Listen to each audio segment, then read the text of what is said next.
लोगोफोर good morning आंनि एमएम Narzary blog YouTube चेनेलाव बयखौबो बरायबाय लोगोफोर ओमफ्राय आंनि भिडिअखौ स्टार्ट खालामनोसै आं नोंसोर नायलांबाय थादो लोगोफोर जोंहा सोर दंफैयो नोंसोर नायनो लादो लोगोफोर जोंना आदा आलुआ ओंखाम जागासिनो नै मा ओंख्रि मोनजाखोलै नोङो बुंहरदोरा नों खिथाहरदोबा जाग्राया संग्रासो खोन्थानांगौद्रा ओमफ्राय नोंना माथो देन्जारल' बानायहैसै नोंलाय आइफालि पिकनिक स्पटआव थाङालाय बानायहैदों बिदिनो मा नाममोन बे नै गोसोथोनायनि नामा आया गोसोथोनायनि नामखौनो बावहोनो नै गर्लफ्रेन्डनि नामखौनो बावबाय नों गोसोथोमारबाय ना माथोखौलाय है थगायदोंदां नों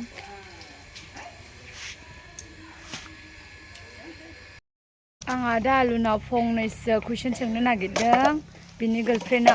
अबेनि खोनासंनो लादो लोगोफोर दे खोन्थादो दे सासे दाख्लै गावनि मैया दाखालि लोगो मोननाया फार्स्ट लोगो मोननाया ओमफ्राय नोंनि अनगा सयथिबो होनलायनाया बे दाख्लै गावनि आरोना बेखौ दिनै लोगो मोनफिनला आराम मोनगौमोन आरो लाइफां गायनायावहाय दे लिंहरदो दे आइफालि पिकनिक स्पटआव लोगो हमनो लिंहरदो दे आंनि भिडिअनि गेजेरजोंहाय दा फैदो बे भिडिअखौ नुदोंब्ला एमएम नार्जारि ब्लगाव नुदोंब्ला सनाया अब्ला मा बुंनो सानो एमएम नार्जारि ब्लगालाय इउटुबारा आदा आलुआ लोगो हमनो गोसोनो मालाय गावनि गार्लफ्रेन्डखौ आंनि भिडिअआवहाय नुदोंब्ला दा खयथायाव लिंहरनांगौ दे खिथानोसै आं बिदिनो एकथासोआव फैनोनो नै आदा आलुनि गार्लफ्रेन्ड लिंहरदों नै लोगो हमनो गोसो जादोंनो आदा आलुआ ओमफ्राय नों आंनि चेनेलखौ मा बुंहरनो सानबावो लोगोफोरखौ नों अमा बेदर जाहोनानै माबायदि मोनखो आंखौलाय उदै उगालिसो मोनहोबाय माथो अमा बेदर जाहोनानै लोगोफोर ओंखाम अमा बेदर जाहोनानै उदै उगालिसो मोनगारबायनो आदा आलुआ दा आंनि चेनेलखौहाय बारायनो थिनहरबोदो लोगोफोरखौहाय बारायना हो बे बैमानिखौहाय बैमानिखौ जोंबावबाय दा नै आंनि चेनेलनि नामा खिथाहरदोबा माहि नार्जारि माहिङा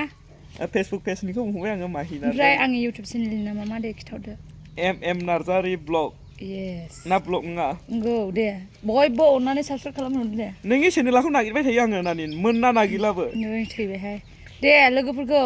जाय आलु बिथांखौ मोजां मोनो होनदो दे नै बोरैबा जाबावो नै जोंनि आदा आलुआ अमा बेदर जाब्रेबायरा लोगोफोर